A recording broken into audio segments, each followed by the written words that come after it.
Hello, everyone. Welcome to Small Talk. Well, I'm really excited about today's guest because she is a Métis Icelandic poet, author, facilitator, and a couple of other things.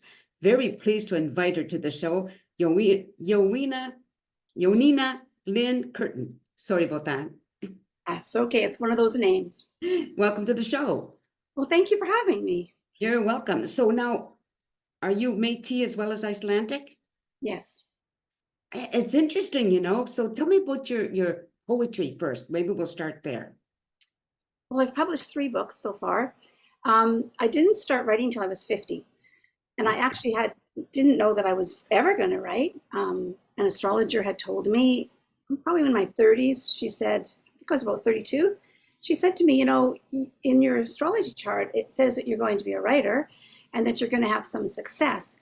And I thought, oh, that's just sounds, how could that be? I mean, I'm working in a bank and at an airline, most of my life, and it just didn't make sense to me. But at 50, I became not well, had to leave my work, and I thought, what do I do with myself? And I got a pamphlet from the writer's studio, and sure enough, this little pamphlet, it was hot pink. I can still remember holding it in my hands. And the little voice in my head said, you should apply. Wow. And I had forgotten about what the astrologer had said. And I was thinking, well, how? I don't even have any writing to submit. So I wrote some 20 pages and submitted and thought I would be put in nonfiction because that was what I thought I would write. But they put me in poetry. Oh. And I complained. And they said, trust us, we're generally right. And sure enough, I fell in love with poetry. Wow. Yeah, amazing. And I published my first book in 2015. I was 60. And a second book at 2017 and one in 2022. Very good. Do you have a copy of your books there you can show? I do. So the first book is called Page as Bone, Ink as Blood. Okay. And that was in 2015. And my second book, I love these covers. We have a great cover artist at Talon Books. This one is called An Honest Woman, published in 2017. And then 2022 is Standing in a River of Time. So could you read a couple? Because I just want to get a sense of what type of poet you are. Oh, sure. Well, it has changed over the years, as I'm sure you can appreciate. Yes. I write a lot about loss. I write a lot about my culture, about feeling sort of displaced and not sure where I belonged. Okay. Growing up in a family that's, blonde and blue-eyed, and I was dark-haired, and living in Winnipeg, I was always tan, so I was dark-skinned, and just didn't quite fit with that family in some ways, and yet I love them, of course. Yes, right. But the difference is that I grew up between, so I write a lot about that, a lot about women's stuff, so I think just going to read something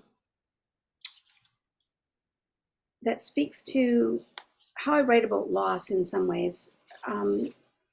It's over the years, I've written about it a lot, and how I write about it changed. And this particular piece was sort of one of the last pieces that I wrote about that. And I was trying to explain what it was like to have many losses early in life. And people don't know that. When they look at you, they see you, they think everything's good. They have no idea what your life has been like. And so it's called Tumbling. There are rocks in my pocket, one for each death. The first rocks, my ancestors whispering thin, easily airborne, skipping over waters of the past. These brought comfort, became touchstones. But then came the drowning. My brother, 16, now a river rock made smooth by loss, sits next to the others. 4 years later, a bullet. My brother, 18, his rock marked by mushroomy metal, leaving a hole in him, in me. Before long, another rock, this one larger as it was mothered. Aunties, uncles, grandmothers, grandfathers followed. For so long I carried the dead. Afraid to let them go, I brought them everywhere.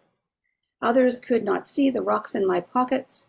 They could not hear the tumbling, did not feel the heat from the rubbing against one another. Every rock heavier than the last, harder to carry. Yet together we all walked, losses rubbing up against one another, pressing on my thighs, until open seams stretched, emptying my pockets. I have been carrying the dead my whole life. I had to let them go. Wow. So this is one of those poems where you hear a line and you think, okay, that line just keeps coming back to me. Yeah. And it was that I've been carrying the dead my whole life. And I thought, what do I do with that? What do I do with that phrase? What is it trying to tell me? So a lot of times when we're writing, we're actually talking to ourselves. We're actually telling ourselves things, right? So I didn't even realize till I put this poem in this book years later that I was also talking about survivor's guilt. And that I was also talking about the fact that I didn't have my culture, the Métis culture, the Indigenous side of things to help me grieve. And, a Christian burial seemed so sanitized. It just didn't help me with my brother's loss, dying, or my mother's dying.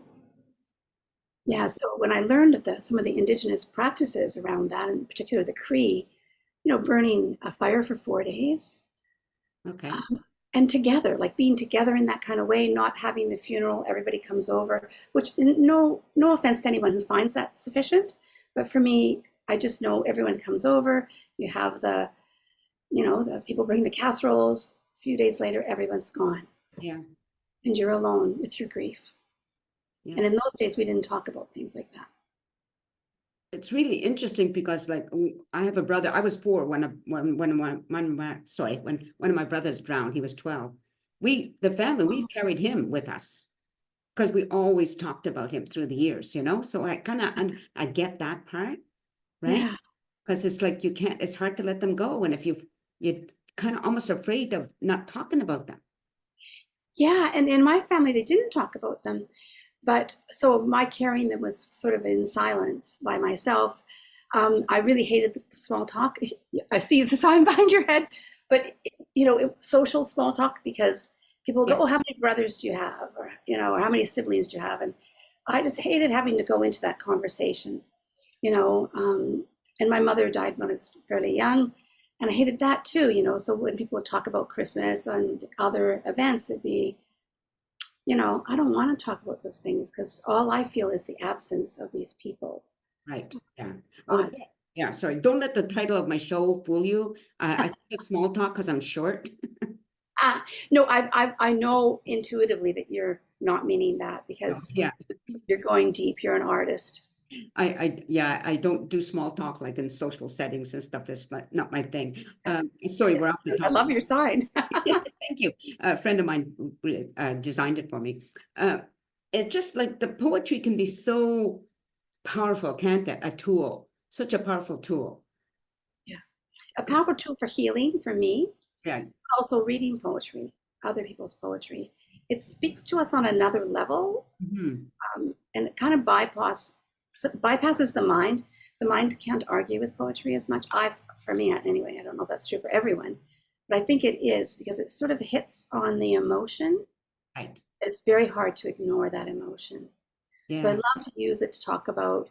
I write a lot about sexual harassment, sexual assault. That second book, An Honest Woman, is pretty much a Me Too book. And I didn't know the Me Too movement was going to happen just as it was being launched. Oh, wow. All right. But again, intuition. I trust my intuition. I had a feeling it had to be done, and it had to be done by then. Right.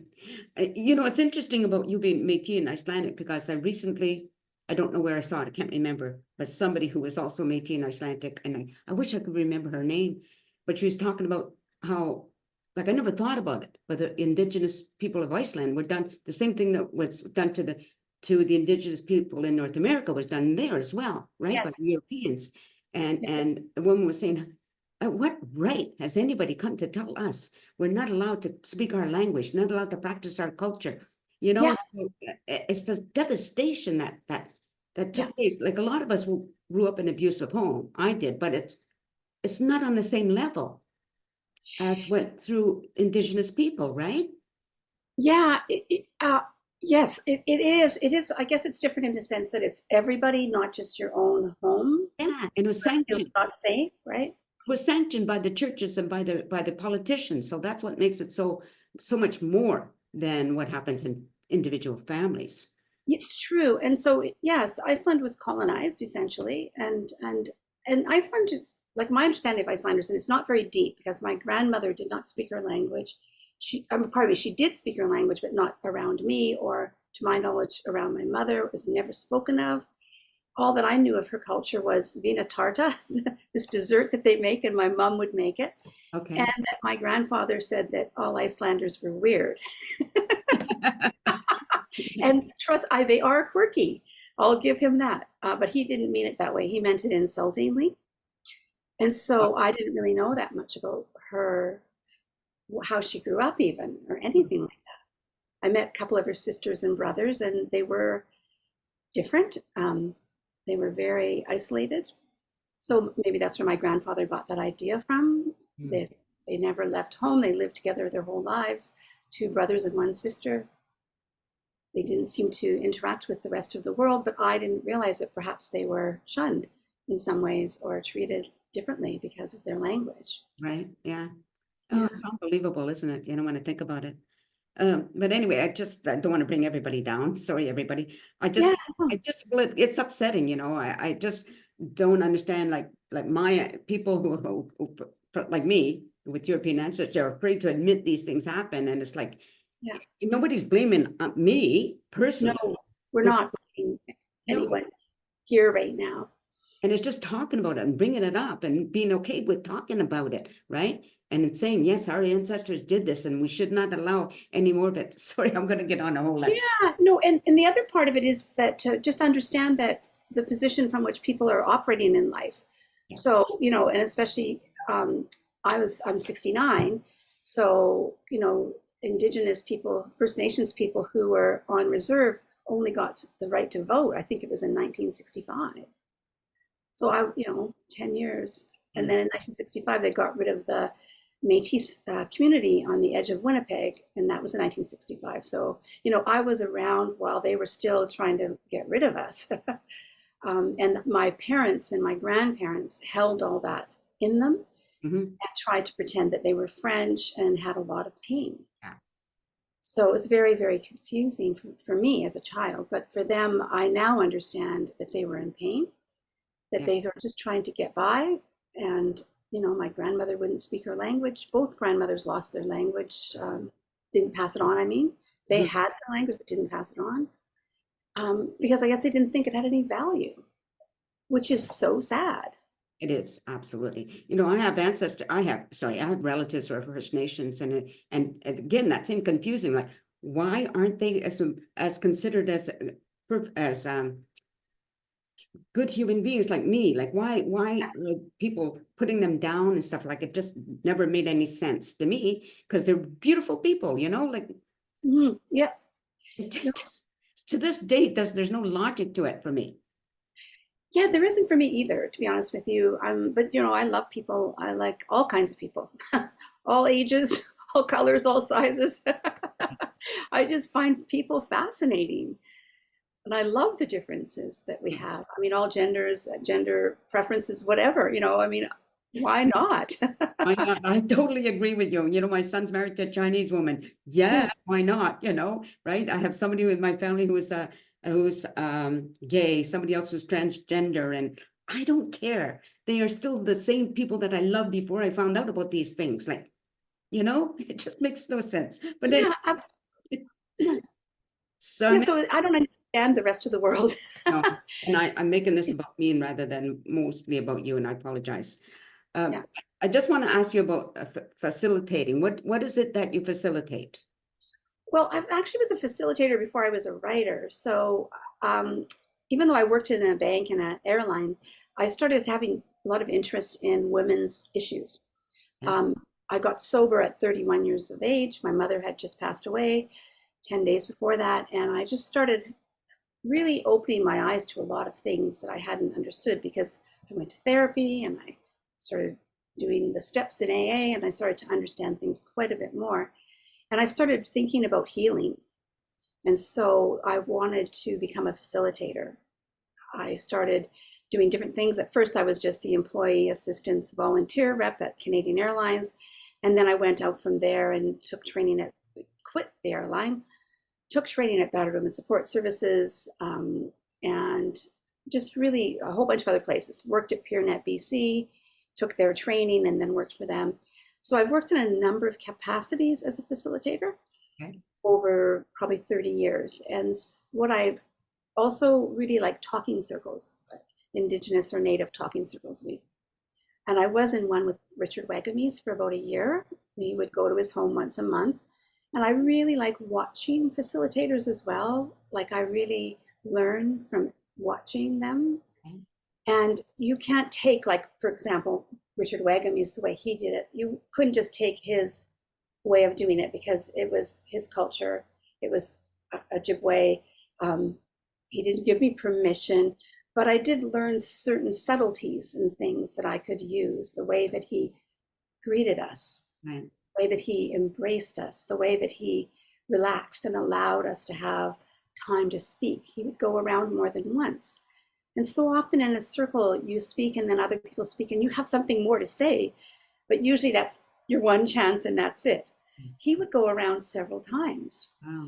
And he would say, has anyone got anything else to say, and pass the feather. And so I just love facilitation because I use it now as a poetry teacher. So I'd rather teach in a circle than in a class.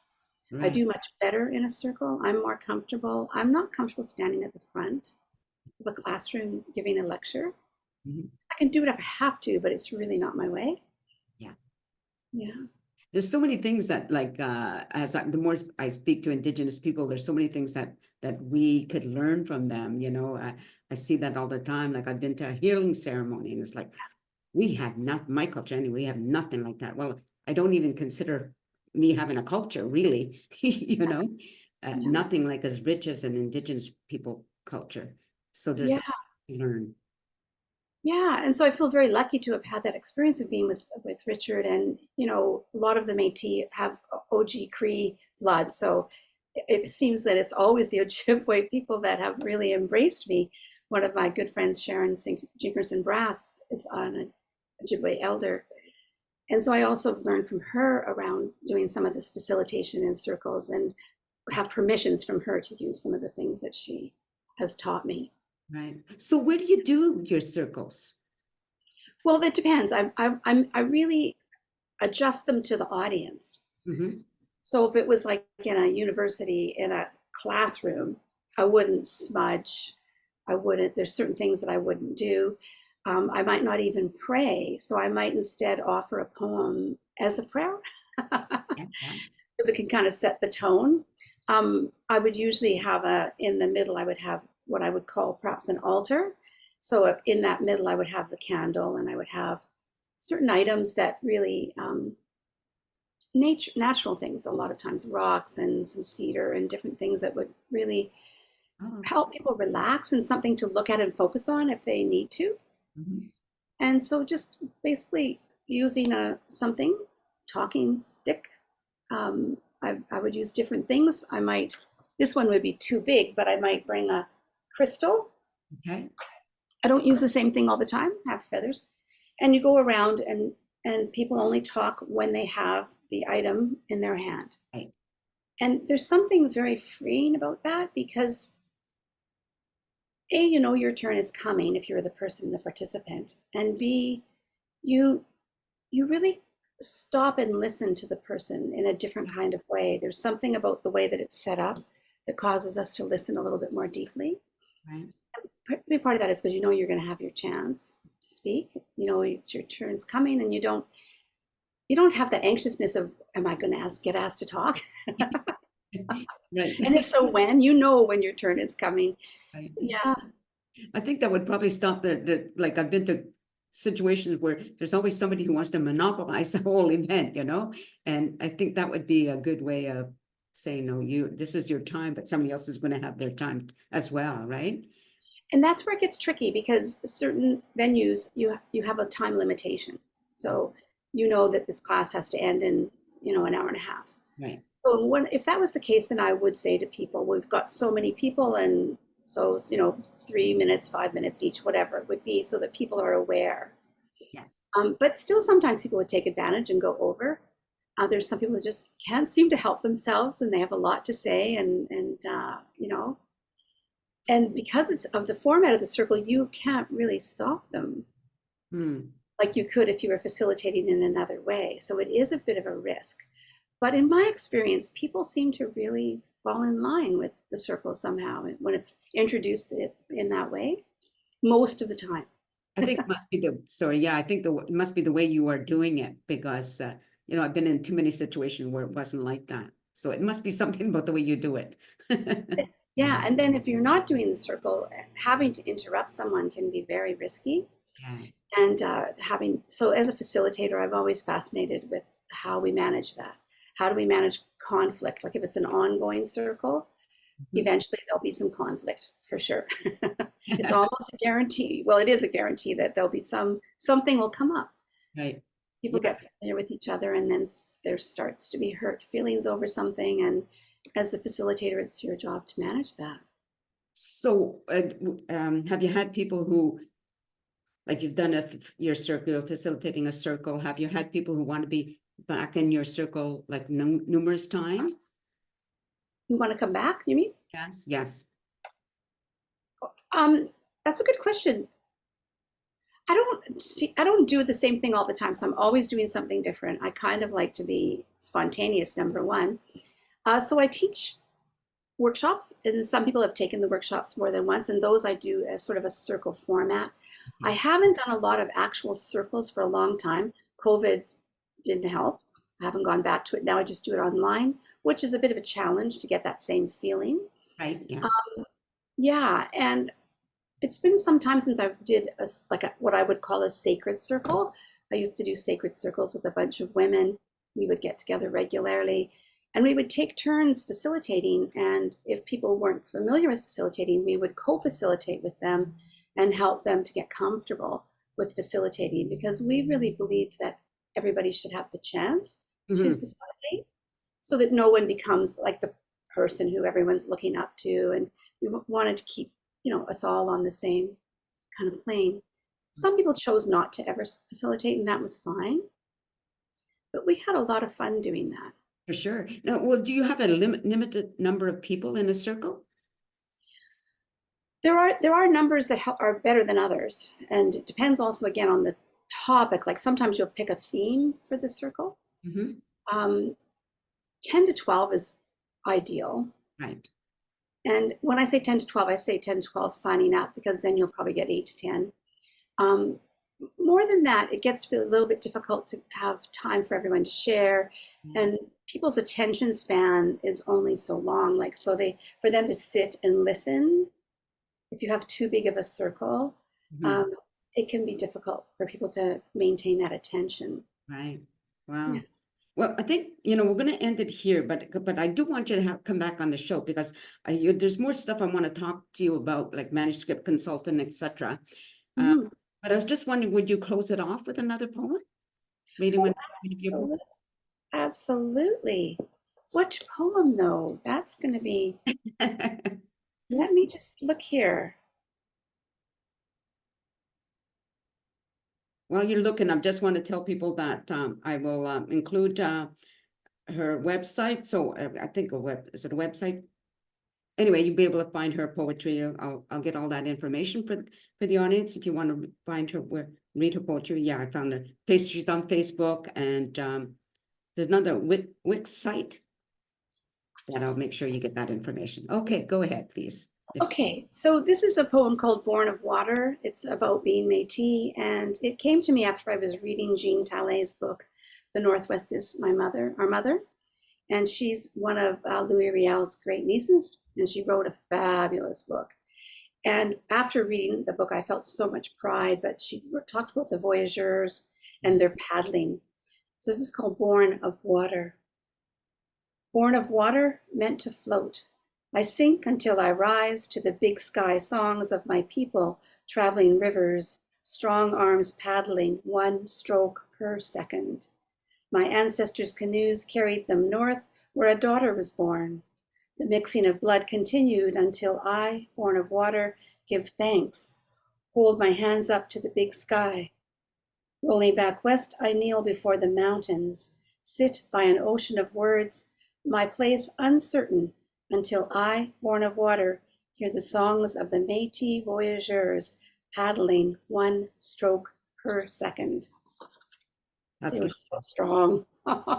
very nice. Thank you so much. Now, just stay on camera, please. So I just remind the audience that you've listened to Jónína, Lynn, Kirton, and I will include her information, as I said, so you can, like, if the rest of her poems are anything like what she just read, which I'm sure they are, I love poetry, I'm sure you'll really enjoy them. So hopefully you'll look for them and buy her books. Anyway, thank you everybody for watching the show. I hope you continue to do so. Take care and peace out. Thank you.